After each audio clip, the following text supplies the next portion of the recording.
I am not moderating these dialogues as a stranger. I am moderating these dialogues as an insider that has been part of the journey for Maasai Mara Wildlife Conservancies Association, but more so for conservancies in Maasai Mara.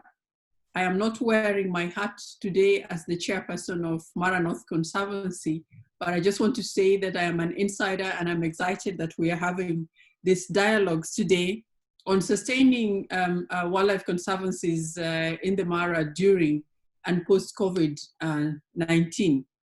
We all know the significance of wildlife tourism in Africa. Indeed, in 2019, the United Nations World Tourism Organizations released a briefing paper on measuring the impact of wildlife tourism in Africa.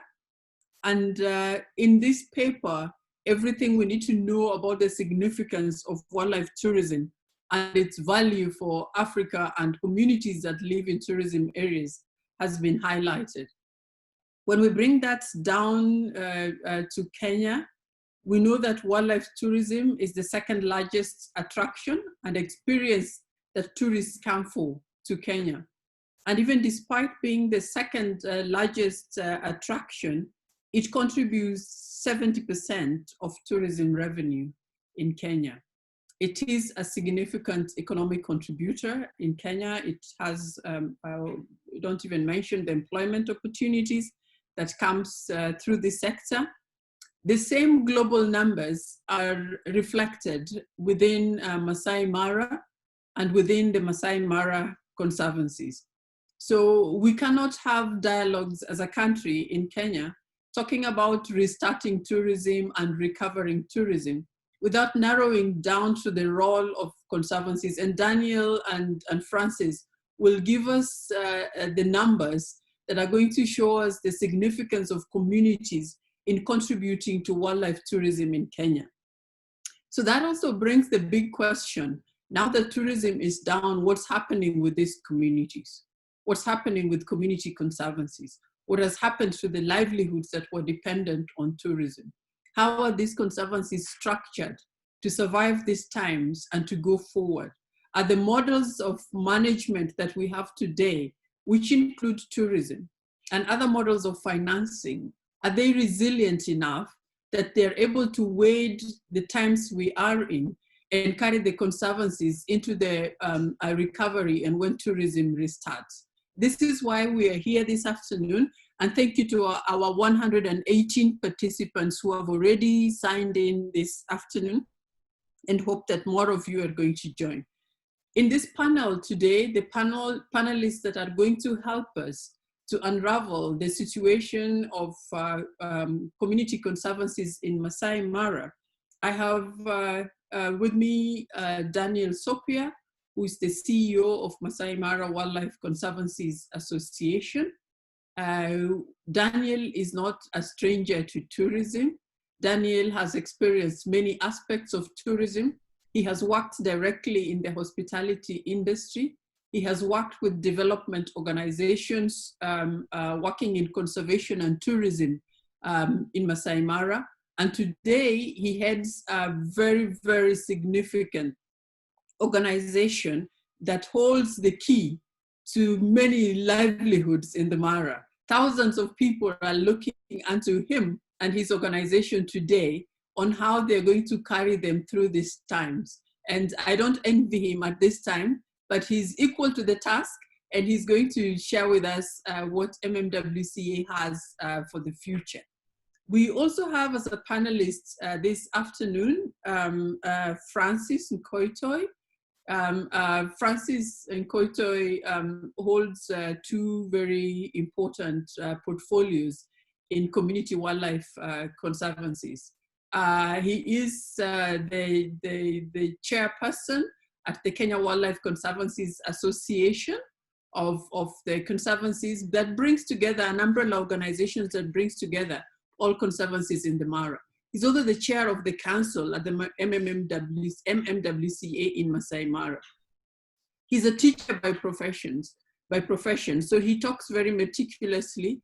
His points one by one, And I know that the history of conservation and tourism in Maasai Mara, if it is ever comprehensively written, his name will not miss there. He's been one of the visionaries that have been behind the different phases of community engagement in tourism and conservation. There have been many experiments, there have been many failures, but there is him and a group of people who kept pushing until the communities got to the point where today we have an organized system of communities engagement in tourism and conservation in Mara. You will hear shortly from Francis. I also have as a panelist this afternoon, Greg Monson, who is a tour operator in the Mara. And I think he knows the role of a supplier and a travel agency. And he comes with a good background, having been here for a long time, but he also doesn't operate only in the Mara. So his perspectives are beyond the Mara. He's representative of who a tour operator in a community conservation area is, because he has been there before the conservancies were set. He knows how those tourism models operated at that time and how they are operating at this particular time. And also allow me to add that his camps, Kicheche camps, where he's an MD, are amongst the highly, I think all their camps are gold eco-rated, which means he's a responsible tour operator. So we're in good hands today. We are going to talk about people, planet, and commerce. People, planet, and commerce. A very, very delicate balance in the world of conservation. We know that in many places, these three elements, people, planet, and profit or commerce, are always at a crossroads. There's always a conflict. There's always an element of patronage. There's always the questions of who's owning this, who's leading this, who's managing this, who's benefiting the more. And these are the issues that have persisted in conservation for years since independence, since the first national park was gazetted in Kenya in 1946.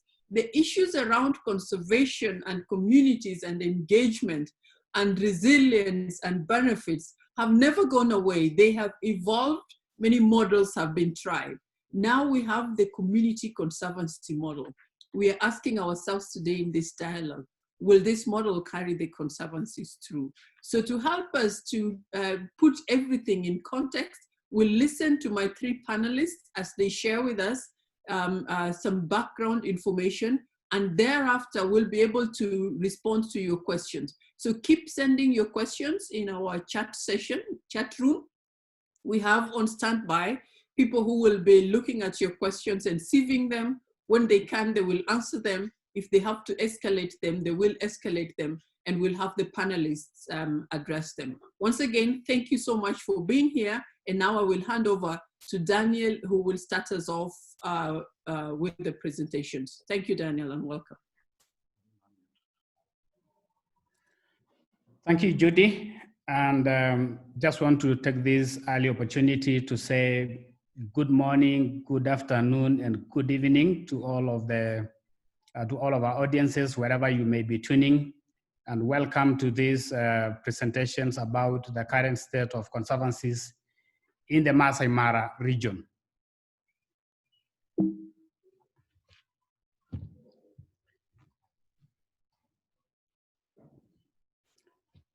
So our discussion today, as you have said, will be focusing on what is happening in the Mara as a result of the COVID-19. And we'll be taking you through what has been happening since the start of the COVID in March up to now, the effects so far in the landscape, the community. What are we doing as an organization and the stakeholders and the conservancies as a mitigations on this? And also what is happening with the tourism, as we all know that Mara is a very important tourism destination and a major support of the livelihoods in the Mara ecosystem.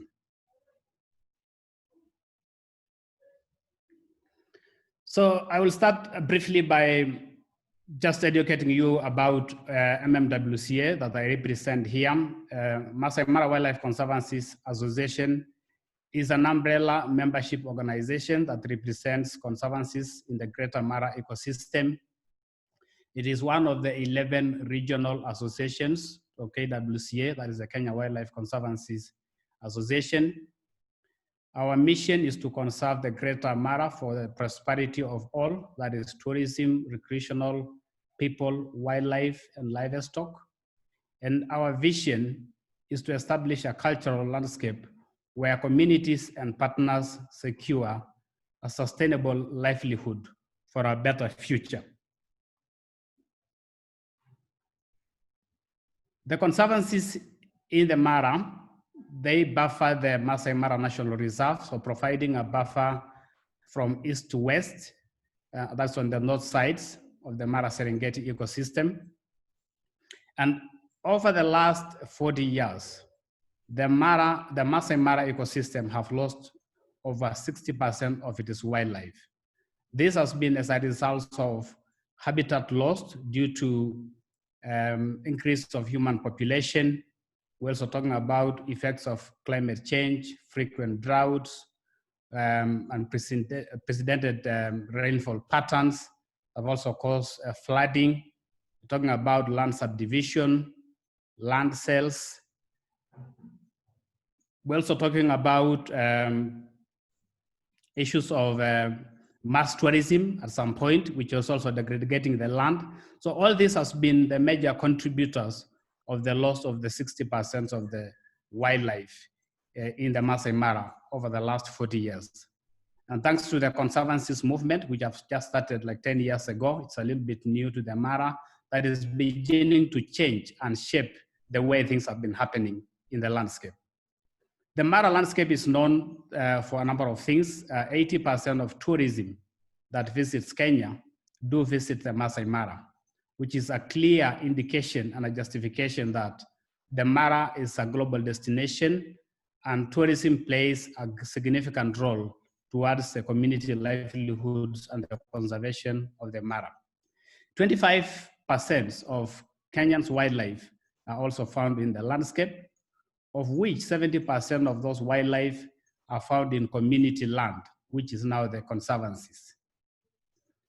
So those are the most important things about the Mara landscape. And also conservation has doubled over the last 10 years as a result of community conservancies coming up. This is an effort from the landowners in dedicating their land for wildlife conservation. And that has really helped to bring up the area under conservation in the Mara over the last 10 years. As I mentioned, the Mara Conservancy is more about people's and livelihood. Oswald, please go back to the earlier slide. Yeah, sorry, just go down. Just go down. Yeah, so I just want to briefly take you through what has been the effect of the COVID-19 so far on the Mara Conservancies. So with the immediate closure of international borders, that means there was no tourism that is coming to the country and equally to the Mara. And we started recording a zero income that is coming to the conservancies. What that means is actually it has affected the conservancies' operations, of which the revenue from tourism relies, the operations of the conservancies relies on income generated from tourism.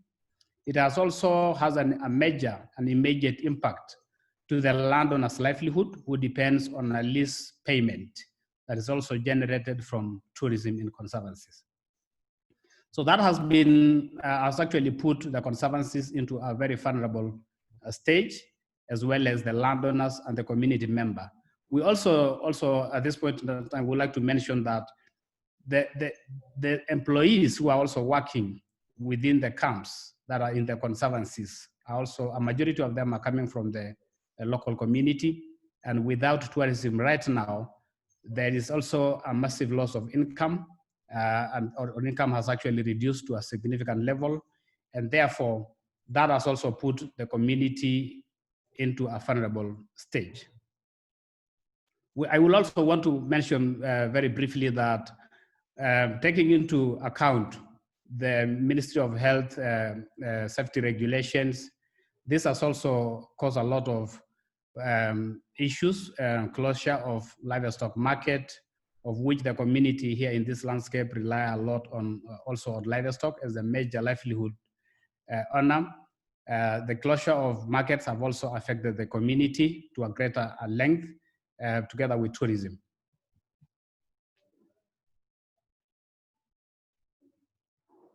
Now, some of the mitigations effort that we are working on is that MMWCA was able to put on a collaborative strategy and framework that will see that the conservancies in the Mara remains operational for the health of the ecosystem and the future of the community benefits.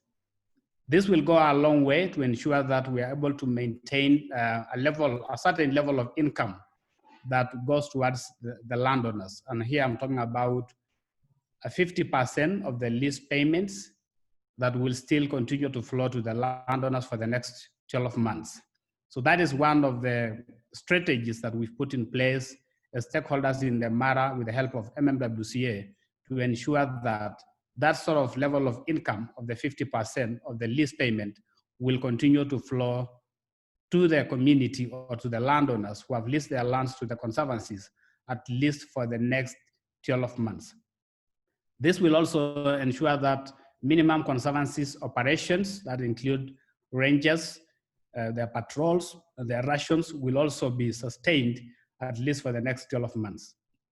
What this means is that, or this translates that it will actually ensure that we'll be able to minimize the land use changes that would probably could have happened as a result of the COVID-19 situation, but also maintain a positive perception of conservancies in the Mara as a preferable land use and the development and conservation challenges, but also to strengthen collaborations and coordinate an action between the stakeholders.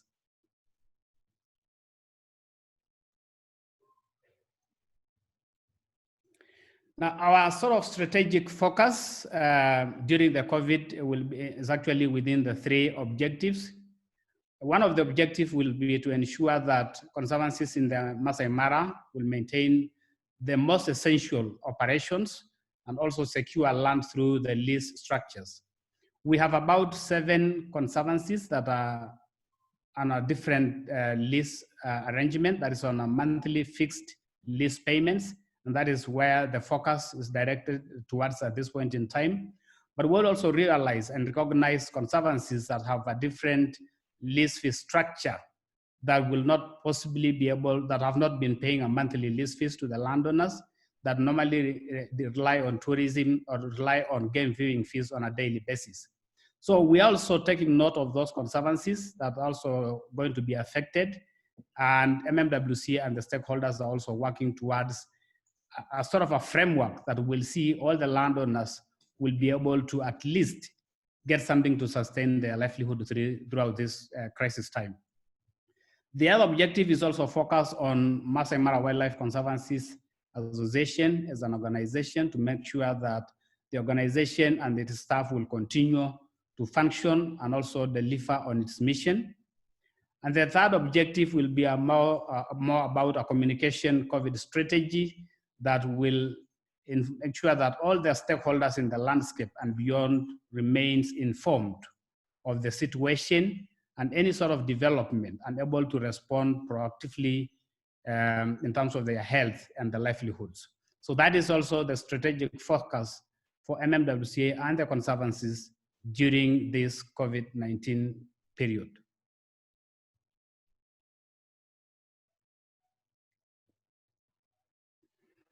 So I will now sort of hand over to Francis, who will also take you through the next presentation. Thank you, Madam Moderator. Good afternoon, good morning, good evening. Hello, everyone. Jambo. As introduced, my name is Francis Ngoitoi, the Conservancies Council Chair of MMWCA. and the chairman of Kenya Wildlife Conservancies Association. MMWCA is a regional organ in the 12 conservancies or 12 regional associations in the Republic of Kenya. And as Madam has alluded, conservancies is a relatively almost new term, although it is 10, 11 years since inception, since operation. Most of our friends outside there, including native Kenyans, may not exactly know what a conservancy is, and I wouldn't like so much to dwell on it, though basically this is communal land set aside for the purpose of wildlife conservation and tourism, and it's privately owned land. Before they were group ranches owned individually, not collectively, and lately, because of the land tenure system in the Republic, we now have individual title deeds and have managed to bring together all these landowners to put their land together with their titles, save it for the purpose of tourism, wildlife, and conservation. And this is now what we call conservancies. Land has been set aside, wildlife is moving freely, and more so, there are more wildlife in the conservancies than in the national reserves or protected areas. We are actually trying to revert a trend that the numbers are declining. The Greater Mara has at least 15 operational conservancies, diverse models, some with guaranteed revenue, others are actually with collecting game viewing fees. So we actually are operating on these models, different, but the land under conservation is way big. It goes to 14,500 square kilometers with an estimated 100,000 people benefiting out of revenue accrued in terms of conservancies. So in this case, our arrangement on lease fees has actually been in 2019, because currently we are actually a bit higher despite the fact that things came to go haywire. We were able to accrue and collect and pay landowners to a tune of $5 million, which in itself is actually an impressive income just derived from tourism. And we are actually proud that it has changed the lifestyle of most of the Maasai communities. That notwithstanding, the COVID-19 has come in, and it's an expectation that nobody expected. It is actually treating everybody harshly. And we are actually a worried lot. The Maasai community is a worried lot, more so those who depend on tourism and conservation. And the lifestyle might change because we have made them get used to monthly income. So we may be at risk now to lose land to people thinking that they can sell land. We have prospective buyers who would want to buy land.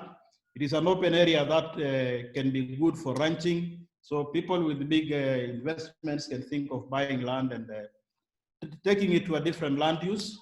So that in itself is a risk. And we also have land conversion. Land can be changed from what it is now for conservation to maybe agricultural land or ranching, because at least as we are now, there is plenty of grass after the long rains, and people are saying, oh, it's good to keep good numbers of cows, and you'll get actually a better income. We also may be worried that if we don't have proper boots on the ground, in terms of rangers, There may be a lot of threat in terms of poaching. We have started to experience a bit of poaching, a little bit for game meat, just within the local communities, people hunting antelopes, gazelles, just for meat. But our rangers are actually keen. And if we are not careful, this could also actually be a potential threat to the existence of conservancies. Charcoal burning as a way of maybe people thinking of bringing in extra income. If there is no proper supervision, we get communities coming in to burn charcoal for livelihood. And of course, other illegal activities that may actually be coming through. Our major concern is food security or food insecurity. We may be at risk that what we have been thinking as the normal source of livelihood, changing to nothing, people may think of what next. This has affected not only the Maasai community, I'm sure it has affected greatly the whole world. The economies of every place is just not very good. But more so, our income has come from where we are expecting to be at a lot of good income, the $5+ million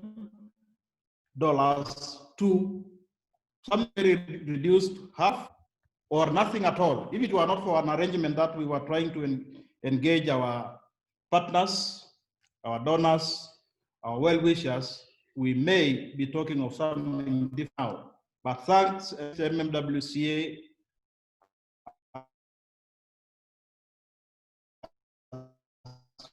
being able to put every income to share and have a heart of the matter is actually helping us to get into what Daniel was saying about 50% as income to the landowners. As landowners, it was not very easy to accept that there will be no payment. Wow, what do we do? But then we had to convince them, we have talked to them, we have agreed that whatever comes, the 50% that has been recommended is acceptable for that period, so long as tourism is not there. If it peaks, well and good for us. So we'll be looking forward to a 50% payment of what used to be the lease fees going forward into next year. But you can imagine what our expectations would have been now that we were going into a different lease strategy of 25 years, which is higher income, looking forward to a better season. Can you imagine the peak season should be starting any time now? Unfortunately, there is nothing. Oh, it's actually a scare to most of our landowners. But we hope we put our fingers crossed. Our landowner landing, they have actually appreciated this problem, and we look forward to a remedy coming soon. We need to thank all those who have helped us actually to put the conservancies in place. The partners, the tourist partners have actually done a lot. They have engaged and committed, even if there is no revenue, they'll pay at least what can sustain our landowners all through for 12 months. With the support of donors, that makes it to 50%. And we are happy that recently the Ministry of Tourism, the national government has actually realized and approved that conservancies play a significant role, and that now the conservancies need to be assisted so that at least they also exist. So we look forward to getting revenue to pay our rangers, to pay at least the running costs of fuel management and patrols. So at least we are sure going forward, everybody is committed to seeing this going through.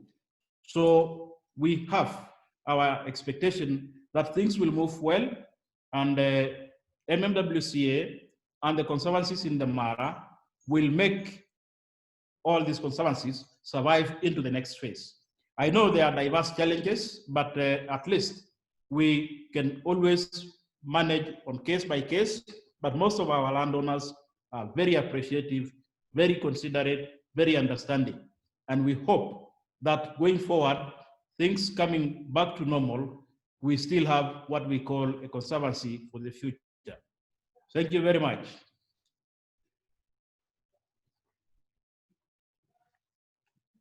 Thank you, Francis. I think we'll now go straight to hear from Greg, who will tell us the situation in as far as tourism is concerned.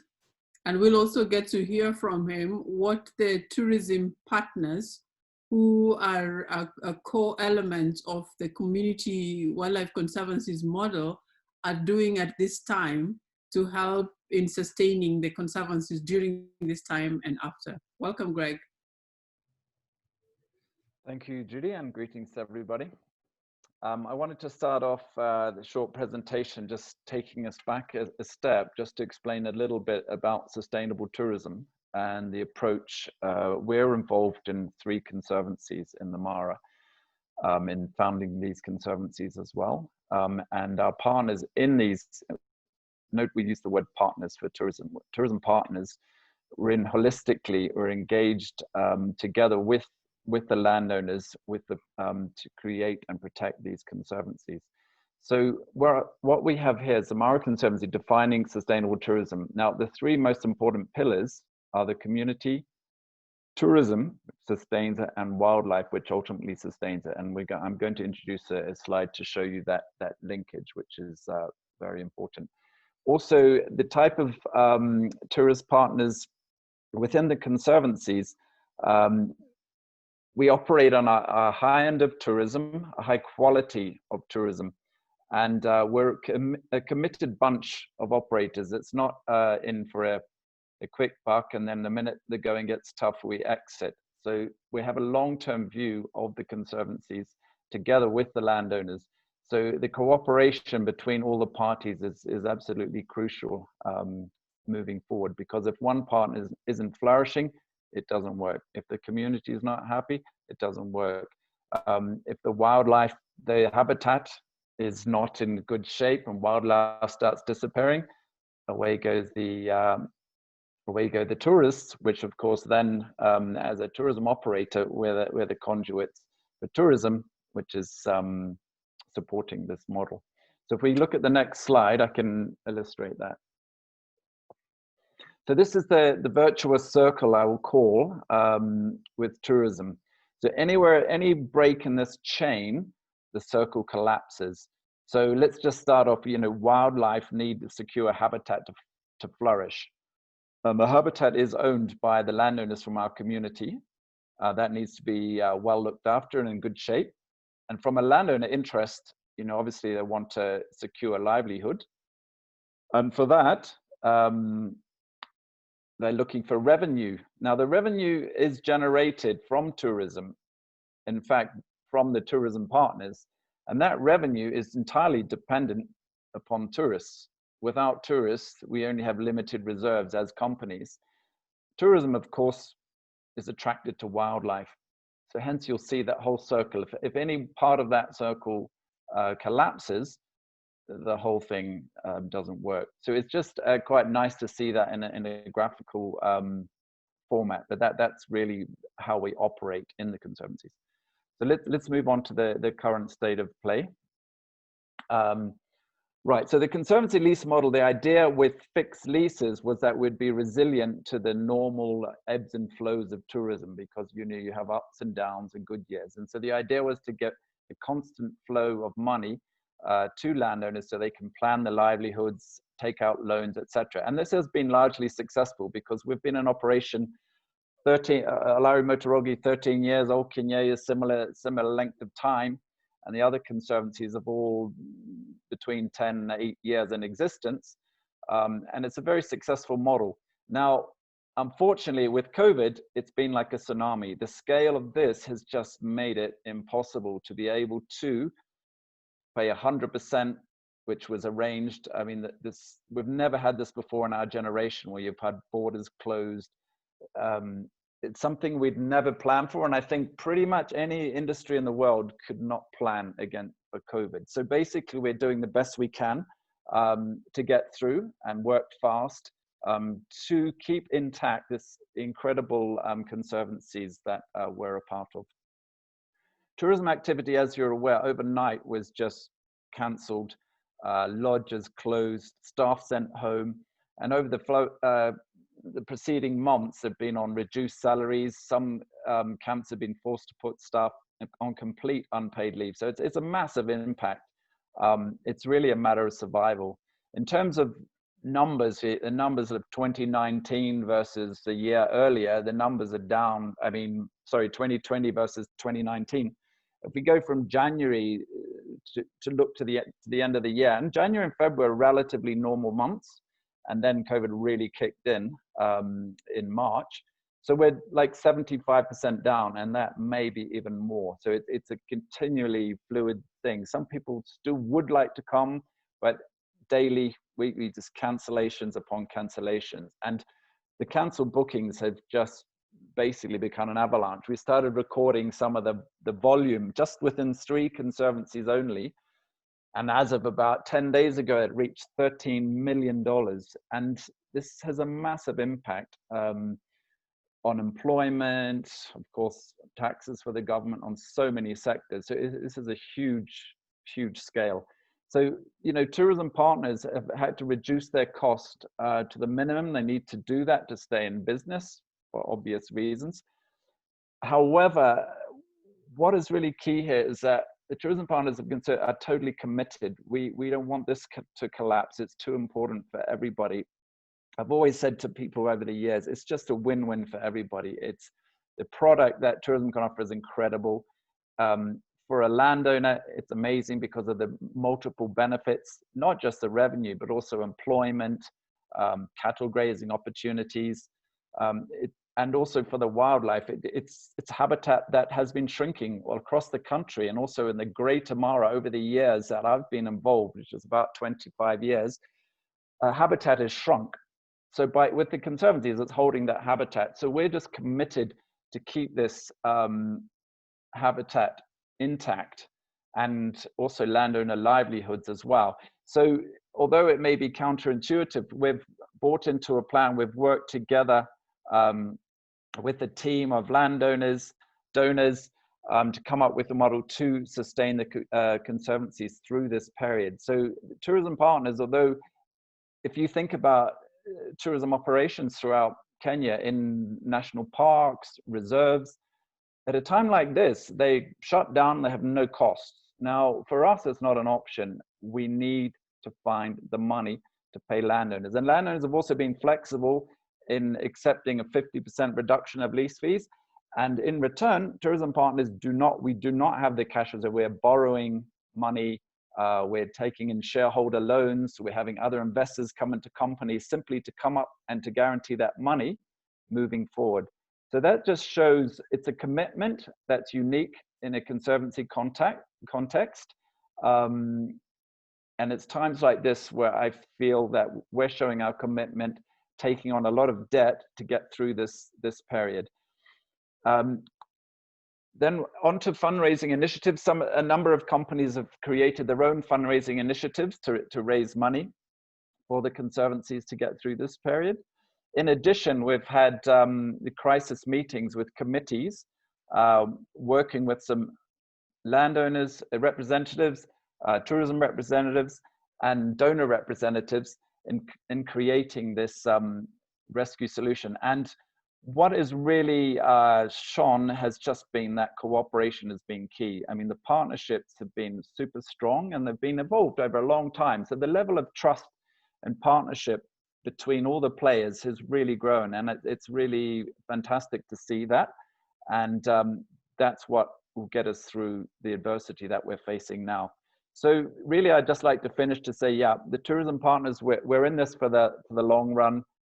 This is the future of tourism. It supports conservation, allows communities to flourish, and yeah, we're here for the long term. So thank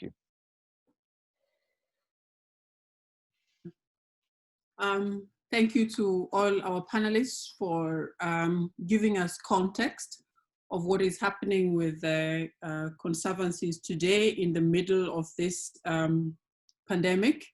It comes out very clearly that this is a model that is built on sustained value of land. If the value of the land is sustained, it remains valuable to the landowners who has put his land in for conservation, so he can trust in the model. It is also a model that is anchored on sustained livelihoods. For as long as it can sustain the livelihoods of the landowners who have put in their land in the conservancies, then the conservancies will endure, and they will endure in times of crisis like this. We have seen that this model has enabled the landowners and the conservancy, landowner associations and their partners who are tourism partners to come together and find means of carrying their conservancies through this time. It's a very different a place because it's a model that is built on continuous dialogue between the partners who are the landowners and the tourism partners.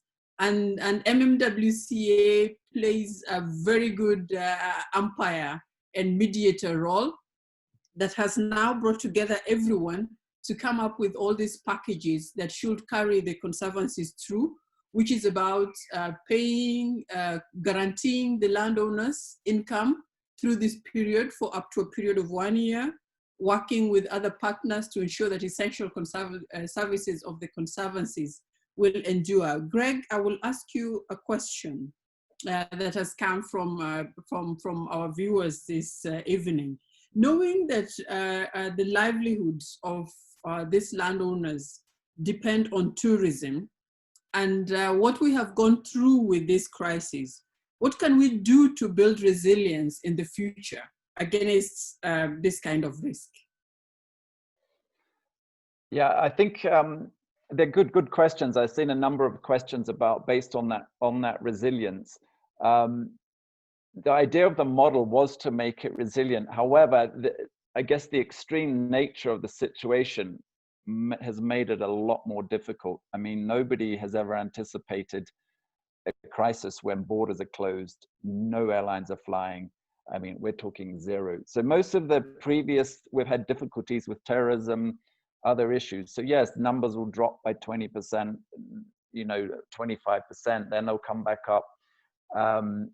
But when you have an extreme case like this, it's very hard to have a foolproof system that continues throughout. But the principle of resilience is still a good one. We're still working and looking with MMWCA ways of having a bit more resilience where it comes to a sudden shock, so that, for example, landowners, with lease revenues, there's a bit more of a cushion, so it's not so sudden, the impact. But it's impossible to have it like completely we don't, to this scale, it's very difficult. No matter what your reserves are, even as a company, to pay your employees, in an ideal world, everyone would receive 100% of their normal salaries, 100% of everything, and including lease revenues. But it's very hard to find even a single industry in the world which is unaffected in some way. And unfortunately, in a number of countries, such as in Europe or the UK, they've had the government step in. So even with staff being laid off, the government supported and paying up to 80% of salaries. Unfortunately, we don't have that luxury in Kenya. So it's a bit more, it has been a lot harsher. So where some staff dropped to 50% or some even to 100%, it is very difficult at this scale. But the principle for lesser impacts for that resilience is still there. And as I said, with previous, we've been going 10, 13 years, and we've been able to deliver on these guaranteed lease payments. I think only in one period of time, I think it was about 6-7 years ago, there was for 6 months, the annual increment wasn't paid. However, after the 6th month, it was repaid. So there was some, and then we carried on. So I think what I'm trying to say is that we've got a great track record of stability, but this crisis has really been a very difficult one for us to deal with. Thank you, Greg. Daniel, you mentioned that one of the objectives that you're trying to carry through this time is to ensure communication, continuous engagement on the situation. And one of our viewers this evening is asking, how will MMWCA continue to engage communities in developing the policies that will sustain the conservancies during this crisis? Daniel? Yeah, thanks, Judy. Yeah, so as I mentioned, MMWCA have developed a COVID-19 communication strategy for all the stakeholders, and this will be shared across. Internally, as an organization, we have also agreed on platforms on which we can use to disseminate the information. One will be using the vernacular radio station. We will also be using the landowners committees, and we hope that as and when the situation improves and the government is able to lift the lockdown, we will also be able to hold the community barazas and inform them of the effect of the COVID and what MMWCA and the conservancies are doing. In relation to what we are going to do as sort of like a mitigation measures or in form of tackling issues of this nature in future, MMWCA, together with the conservancy stakeholders, we are also exploring possibilities of other alternative revenue streams, at least to cushion conservancies against turbulence like this.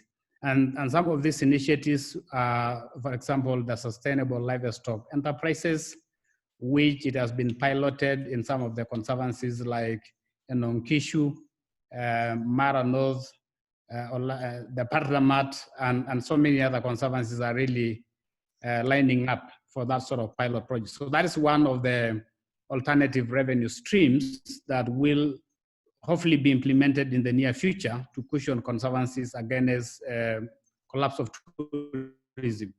We're also talking about a feasibility of carbon credit as another alternative revenue streams to cushion conservancies, and we've already done a feasibility study, and we were actually in the process before COVID kicks in of taking those initiatives forward. So that is the message, and that is basically the message we will be taking to the landowners and the stakeholders, and that is, those are the plans that were actually underway, and we hope to pick again on that as soon as. Thank you. Francis, one of our viewers is asking, you mentioned about, you gave us the figures, the amount of revenue coming into the conservancies, into the hands of landowners as a result of engaging in wildlife-based tourism. And one of our viewers is asking a question, which is also a concern. He's saying, with all this income coming to the hands of landowners and communities and circulating in the economy, is this income a threat to conservation? And how do we ensure that where communities invest this income is not in livelihoods or investments that are incompatible with conservation? Thank you, Judy. That is a very tricky and sensitive question. I believe revenue, once earned, is the discretion of the person getting the revenue. And I'm sure it has a culture, and their culture sets their way of life. So in them, it's the cow, and I'm sure the only immediate threat that could come, number of livestock may increase. And I believe we are also talking to them so that at least they take care of their basic needs. Maybe it is not extreme revenue that we can get a lot of investments. It might just be sufficient to feed and educate the children, take care of medical expenses. So it might not be so much worth that big investment. But as we go on, if the model works well for the next 10 years, this should be things to address, because we need to change our way of life. We need to be adaptive to our population growth. We also need to give more room for wildlife, and I'm sure they cannot compete with humans. So one has to be a bit tactful to the other so that at least one flourishes. So I think the Maasai community will need a lot of sensitization, a lot of awareness, which at this level we are trying to, as much as possible, although some that touches on basic lives may be a bit sensitive, but at least if we need to be coherent and we need to move forward, we have to bite the bull by the horns and at least be adaptive to what is suitable for growth and what the population and the culture of the Maasai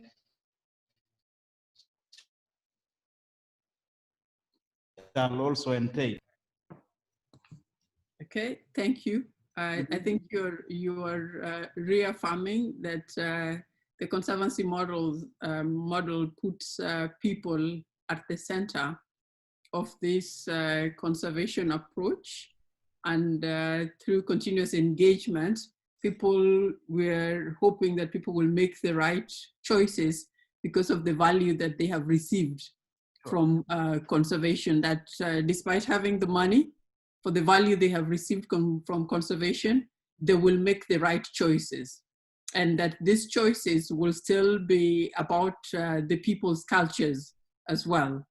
Thank you for that. And while you're still here, Francis, one of our viewers is asking, what is happening to landowners at this time? You mentioned in your remarks that this would have been the high season. And we know that when it's high season in Mara, everybody is happy, not only those who work in tourism, because the benefits of tourism trickle to a larger community in Masai Mara. And so we are talking about the landowners who are members of the Conservancy, knowing again that tourism is a big driver of that economy. What is happening at the moment? What are the alternatives that people are looking at in the absence of tourism? For sure, now it's actually a dire moment because most of our livestock markets are closed. So even if the cows are fat, they cannot be sold. They are trying to sell them in open markets outside in the bushes, and this is not helping them anywhere. Most of them are desperate because they have loans and they are not sure what the situation would be if this problem persists. So they don't know whether the banks will run after them and sell all their cows or actually auction their land, because that was also part of the assurance that they gave to the banks. Now, even if the Maasais have plenty of cows, some have cows, some do not. Some have milk as the meal, others do not. So in this case, if we get a few well-wishers who are currently donating foodstuffs, like recently, just yesterday, we had one donor, Good Hope Circle, where our Mara North and Naboisho members have actually been operating accounts. They donated some foodstuffs. We invited the members who run accounts with the circle. And unfortunately, it was a surprise to get all the members plus others members of the community who just came because food was being issued, meaning that the situation is dire. Most people demand that they require that they be assisted. So in this case, it is actually a very big challenge, but we anticipate that we have our fingers crossed. This is not something that is going to kill us. We hope we'll overcome this. It is just a challenge that it's knocking us down for now, and hopefully by tomorrow we'll rise up. basically we look forward to a positive tomorrow. Otherwise, the situation is challenging now. Some of them may have food, some of them may not at all. They vary from homestead to homestead. Thank you. Great. Thank you for highlighting that CSR activity by Good Hope Circle. Definitely in terms like this, I believe conservancies are calling out to their members and to their partners to come on board and support in different ways. And we had that through the programs, financing programs that Greg and Daniel spoke about. But I want to ask Greg this question that has come from one of our listeners this evening. The listener is asking, in view of the model that was presented by Greg, which is basically the people, planet, profit model, the question is, what kinds of funds are being mobilized in partnership with private sector? Greg? I think there are a number of initiatives that are ongoing, and one of our listeners would like to hear what kind of funds are being mobilized through these partnerships with private sector. Right. I touched on earlier the meetings we've been having together under MMWCA with landowner and donor representatives. So I've also been working together with mobilizing tourism partners. So as I mentioned earlier, so the 50% of the lease payment is being committed to by the tourism partners. Now, a large number of them will be taking on debt. So we've been looking at if they are not unable to raise their own funds, is there another way with a sort of a softer loan arrangement that they could have access to money in order to pay the leases. So it's about facilitating those arrangements for tourism partners. And then the other aspect is in terms of management of the conservancies across the Mara landscape. And that committee's been working on, with donors, money to help subsidize the cost of management across for the next 12 months in the conservancies, so that we don't face issues that were raised earlier that are incompatible with wildlife conservancies, such as poaching, logging, activities like this. So it's really all about continuity because we've invested so much into this model. We want to keep it to continue for everyone's benefit. Unfortunately, to date, we haven't had any assistance from government, but hopefully that could change, especially given the tax revenues that the government does receive from tourism. So it's our moment of need. So I know there's some ongoing discussions with KWCA and the government regarding some assistance for community conservancies. But yeah, in the immediate sense, we haven't had any assistance on that front. So yeah, we're very grateful to the donors to assist the actual management cost. In terms of lease costs, that's totally taken on by the tourism partners. And we want that stability across the landscape, certainly for the next 12 months and well beyond. Would you want to comment on the campaigns or the crowdfunding activities of of the tourism partners, like the Adopt an Acre campaign that have been run by a number of companies? One of our listeners just mentioned that they know that Kicheche has one of those campaigns on Adopt an Acre. Yeah, correct. There was with Kicheche's run a campaign, Perini's run a campaign, Cotters, a number of companies have all started campaigns which are based on, in our case, and which similar to Perini's, and there's one aspect where donors can assist with the cost of management, and then there's another incentive we've given, which is where people can pay in advance for a safari. So let's say they're planning to come in 2021, they pay us like a deposit now, which gives us a better cash flow to enable us to pay conservancy leases now. Because it's urgent now, we don't have our normal revenues, people are not coming, landowners need money, we need to keep the model going.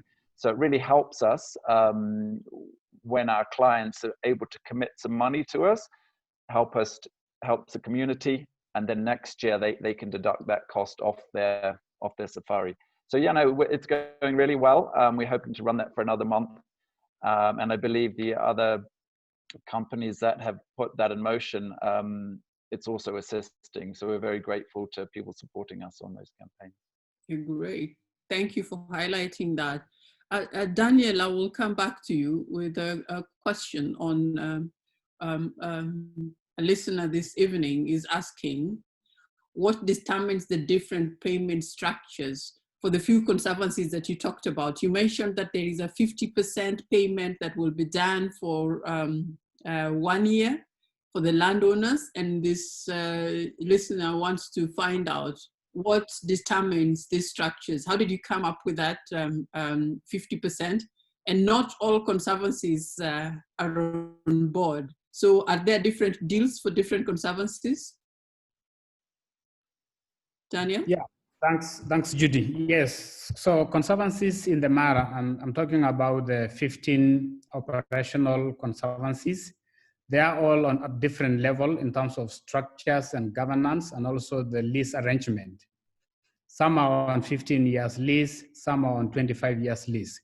So the basis in which the 50% has been arrived to was just a pure negotiation on what will the landowners tolerate in terms of a reduced income. So basically looking at the needs from their households, we actually did consult with a number of landowners and through their representatives in the committees of what at least could sustain landowners during this crisis period. And the feedback we got was that the conservancies should do their best, at least to ensure that the landowners are still able to receive a 50% of their obligated income in the lease.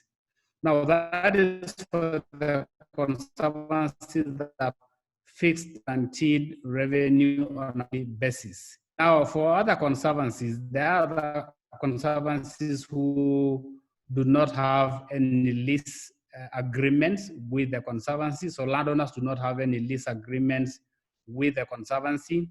There isn't any strong relationship between landowners or the conservancy on revenue collected from entry fees. So normally their income is based on what has been collected for that particular month or quarter. Now this is where it's a little bit tricky because of the situation is quite fluid there. It's very difficult to know what normally a landowner receives on a monthly basis because it varies depending on income received and number of tourists.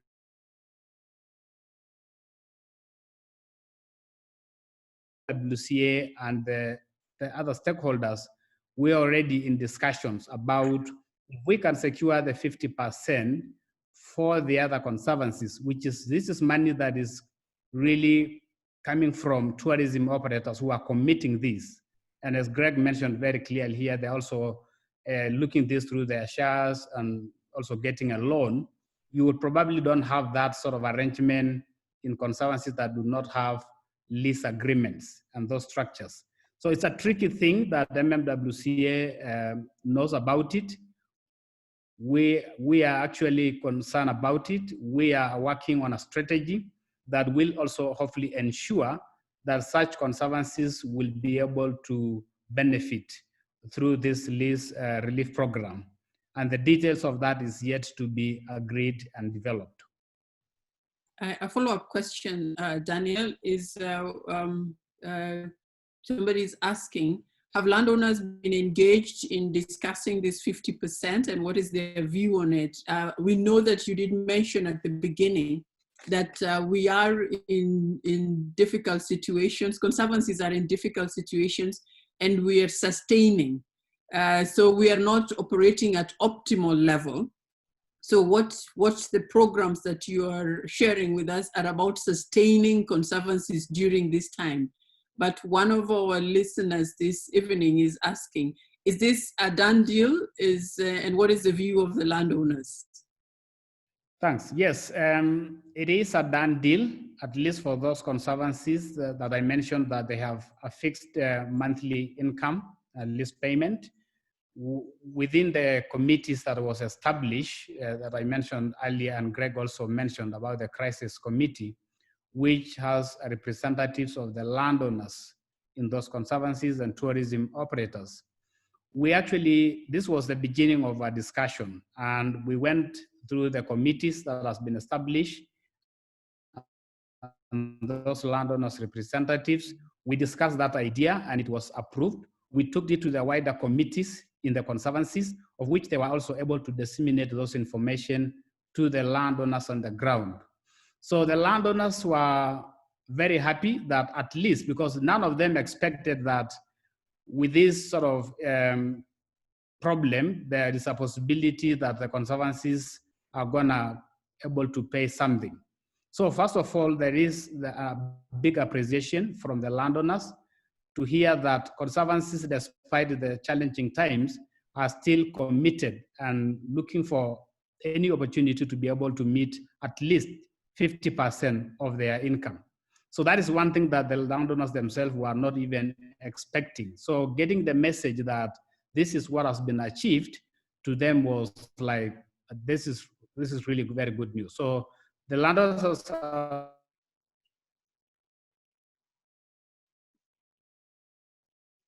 already received what happened to those who have loans. We were also able to take a step further to engage the bank to restructure their loans so that the 50% that the landowners are receiving, the bank will also only take a percentage of that. And I think that's also one of the things that has encouraged the landowners and motivated them to agree to the 50%. Great. Francis, an interesting question emerges about the amount of income that goes to every household from tourism revenues today. Is this income adequate for landowners, what they're receiving today? Thank you, Judy. A very tricky question. It depends on what adequate means.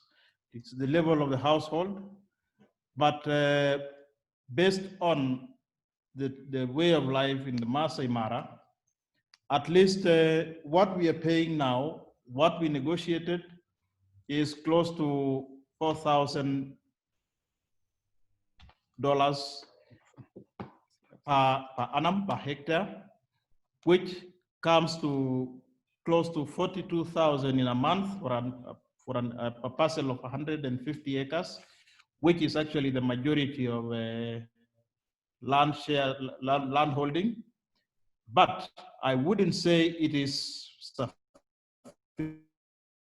sufficient, but at least it's better than nothing based on landowners earning their livelihood through their other streams, although we were looking forward to improving the livestock qualities and breeds so that at least we eventually reduce the numbers.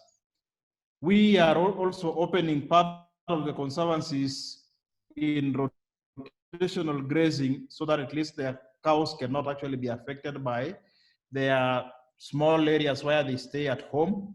So within the conservancies, livestock and to graze also and mingle with wildlife. So in this case, it's also a boost because they don't actually exhaust the grass. So in this case, it might not be, but at least hopefully it's better than actually those who do not have. It puts the Maasai in the Maasai Mara better than any community in Kenya, I can say that. Thank you. Okay, so thank you for that. And I think the conservancies have always held that it is not the monthly income that should be the measure of adequacy, but it should be the value, the complete value that comes with being a member of the conservancy. And that value is what you're trying to tell us, that there is a value in it. You've got access to a bank loan, which is paid through your monthly payment. You've got access to pasture in the conservancy, so your alternative livelihood is also guaranteed through a grazing plan. You've got some bursary programs, right, in the conservancies that help to take children of members to school. And then there is the bigger value that the land that has been put under conservation, its value continues to rise. It's not diminishing because it is managed in a sustainable way.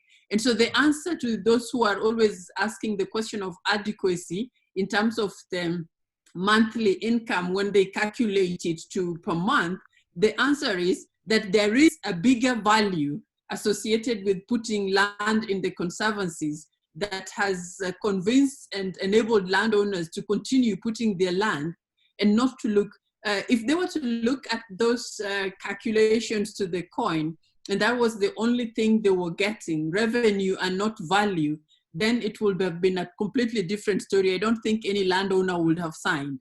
But because it is more than the monthly revenue, it is the long-term value that comes with having your land within the conservation area that counts the most. Greg, then the same question, the same person who asked this question that I've asked Francis, he's also asking a question about the income by tourism partners. And I will rephrase his question and ask Greg, how does tourism finance conservancies? Maybe if you elaborate a little bit on that, it would shed light on how tourism patrons contribute to financing the conservancies other than paying just the lease fees. Greg? Thank you for that. Yeah, I appreciate the way you've put the value for a landowner of a conservancy. And of course, in addition, is employment, which is a massive factor. For 80 to 90% of our staff come from the local community. So yeah, it's a package, and it's very important for people to appreciate what that package is and the value of that package and how that actually is superior to any other form of land use. In terms of tourism financing, as we explained earlier, it's all about having that stability. Let's say, for example, we have the peak season, which is running from July to September. We have 70% of our revenue comes in those 3 months, which we're largely about to lose.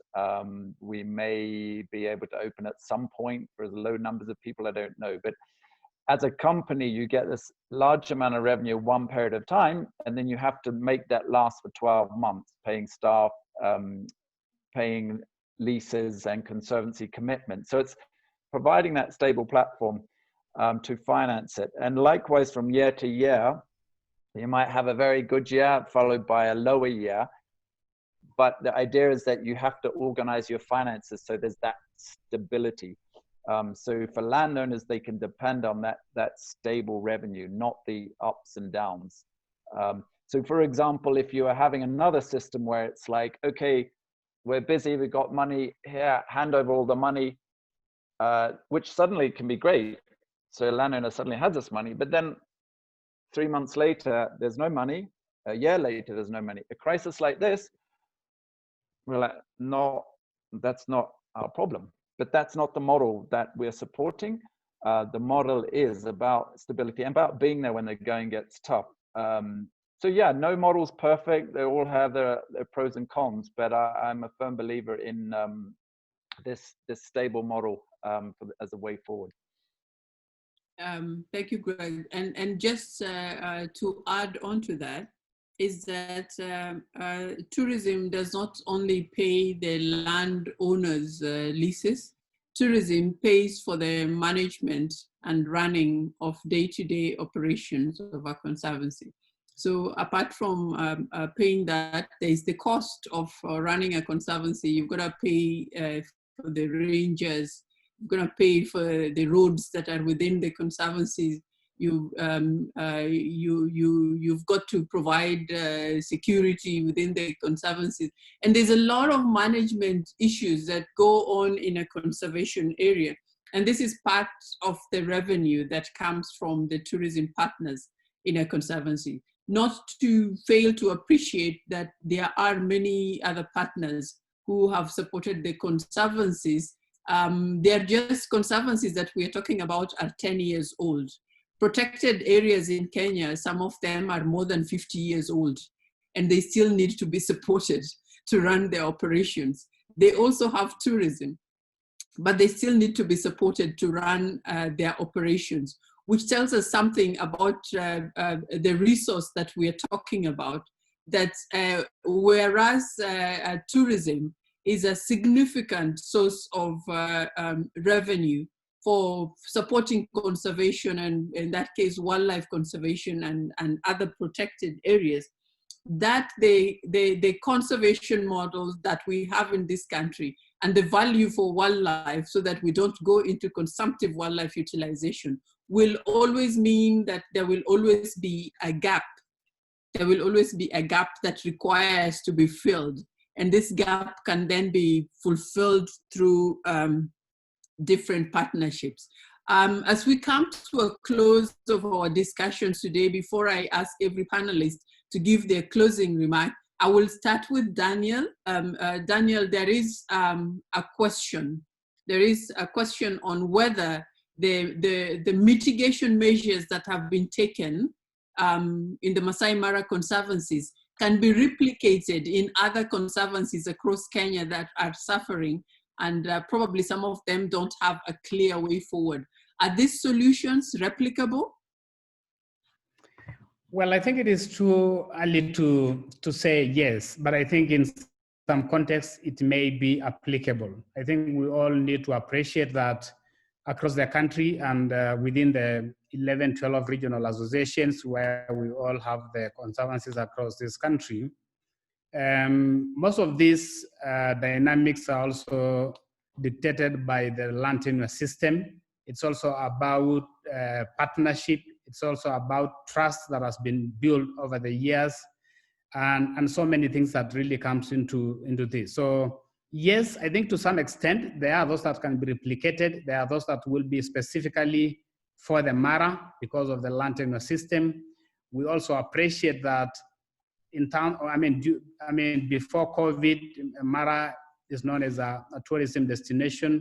We receive nearly 80% of tourism that comes to this country, while other places where we have conservancies do not. And I think it's not easy to find that sort of strong collaboration between the private sector and the landowners, like what you find here in the Mara. So I think there are some lessons that can be borrowed from the Mara model that can also be replicated in the other conservancies across the country. And I think as time goes by, we appreciate that.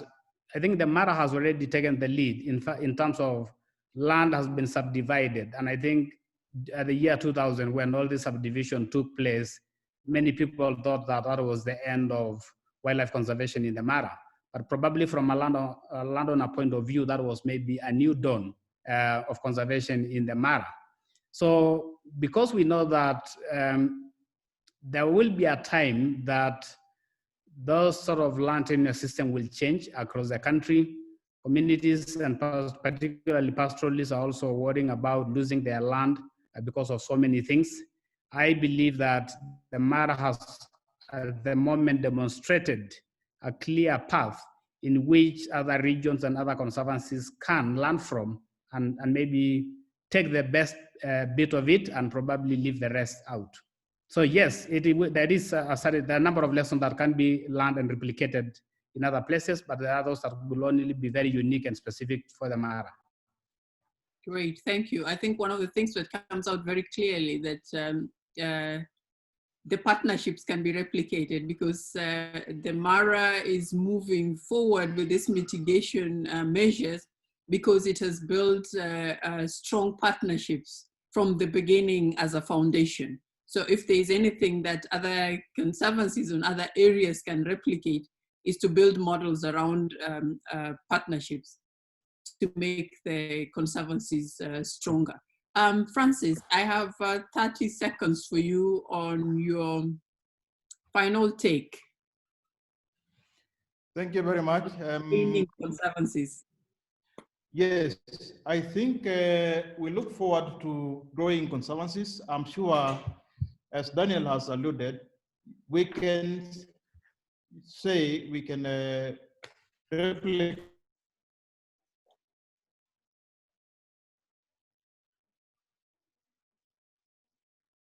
this in the rest of the recall. Some conservancies are conservancies where there is just tourism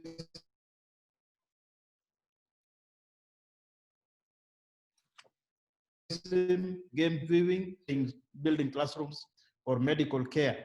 But then the Mara has gone way far ahead, which is now each and every individual landowner benefiting out of this, plus the overall expectation that other conservancies in the Republic are also enjoying. So we may have a long way, but I think this is the right way to focus. It is to think in this light. Tourism, although dynamic, although sensitive, can be actually a very good yardstick towards the boosting of Kenya's economy.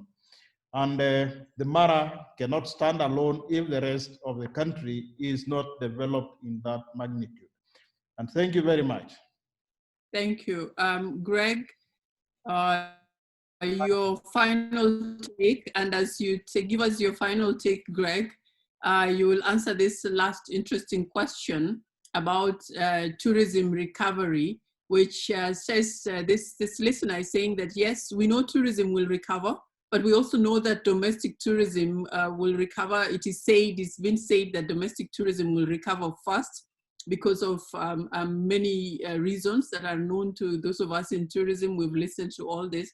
So the question, Greg, as you give your final take, will domestic tourism help sustain conservancies and conservation efforts in the short term before international tourism returns? Right. If I can just, first of all, let me just touch upon the previous topic when we talked about the finances and sustainability of the model. One number that is important is 25%. So in fact, 25% of our entire revenue goes into supporting this model, to pay for leases, to pay for management of the conservancies. So I think that's a good indicator of the commitment of tourism partners. Secondly, to answer that question, domestic tourism certainly helps, but it's not an answer in itself. In the tourism business, pricing and structures, including lease payments to landowners, are all focused on what our international tourists is paying. And thereafter, we find with domestic tourists generally book quite late, and therefore they're offered quite, shall we say, subsidized rates, usually about a third of the cost, and so they can fill up the last minute. So it can help for sure, but not alone. The model is set up on international tourism and not domestic tourism. So I hope that answers that question. And lastly, to summarize, I think what is so key, and Daniel touched on it earlier as well, is just the partnerships that we've created with the conservancies that have really helped us get through, and I believe in other areas in Kenya as well. Those partnerships, the more they're developed, the better the outcome. And it's a difficult time. It's not easy. No outcome's perfect. Everyone's having to compromise. And when everyone compromises and communicates, you will come out with the best possible solution for everybody. Thank you very much for those remarks and your final take.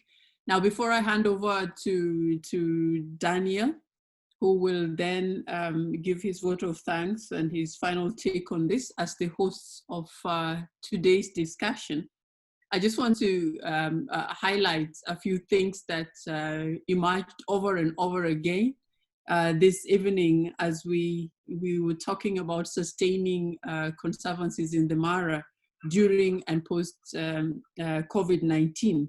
I think it comes out very strongly that the conservancy's success, or the ability to go through this time, the capacity of the conservancies to go through this period and to carry into the future, is anchored on its partnership model.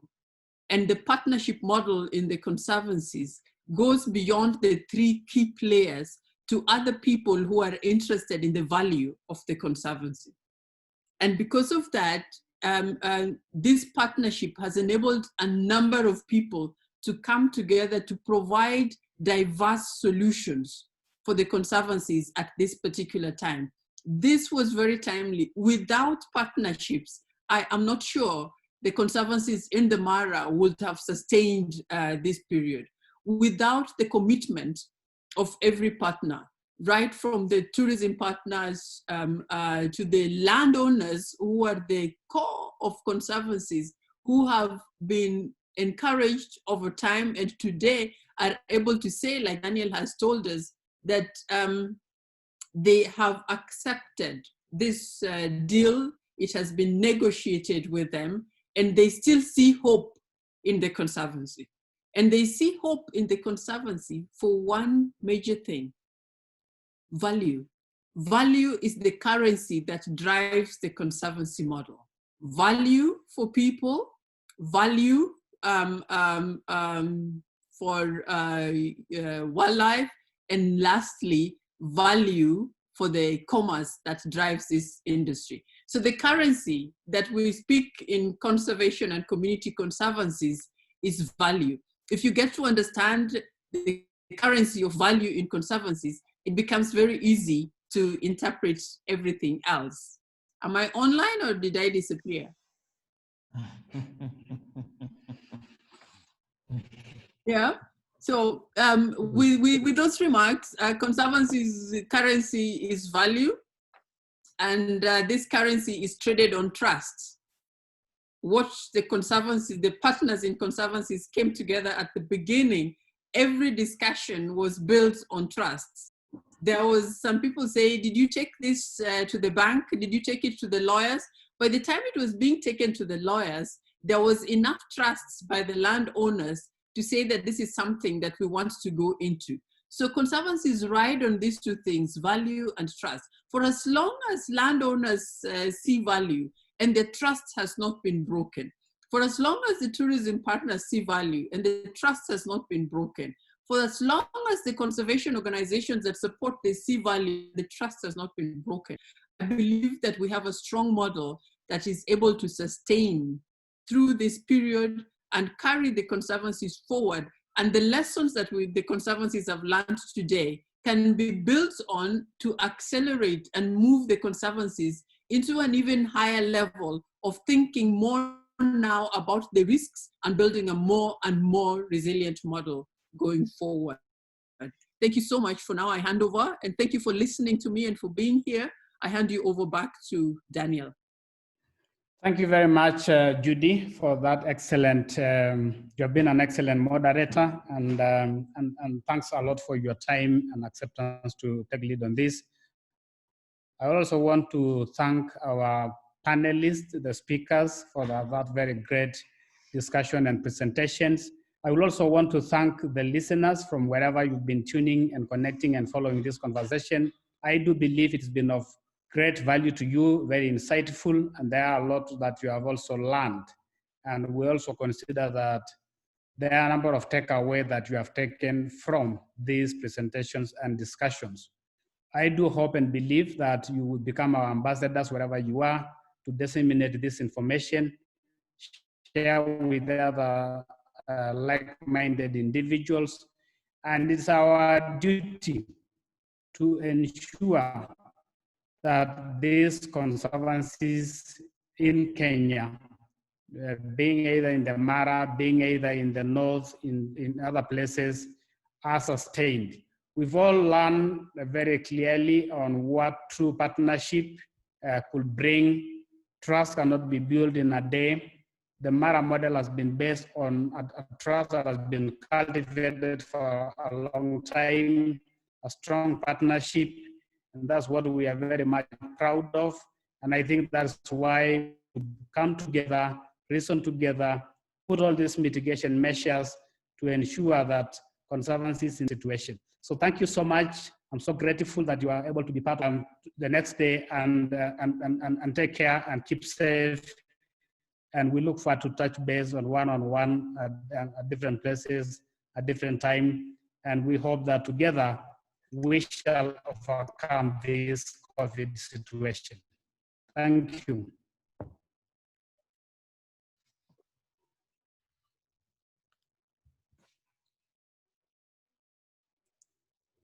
So I think now you can leave to your own pleasure, and that has brought us to an end of this meeting, to working so hard to put all this together. Asanteni sana na kwaheri.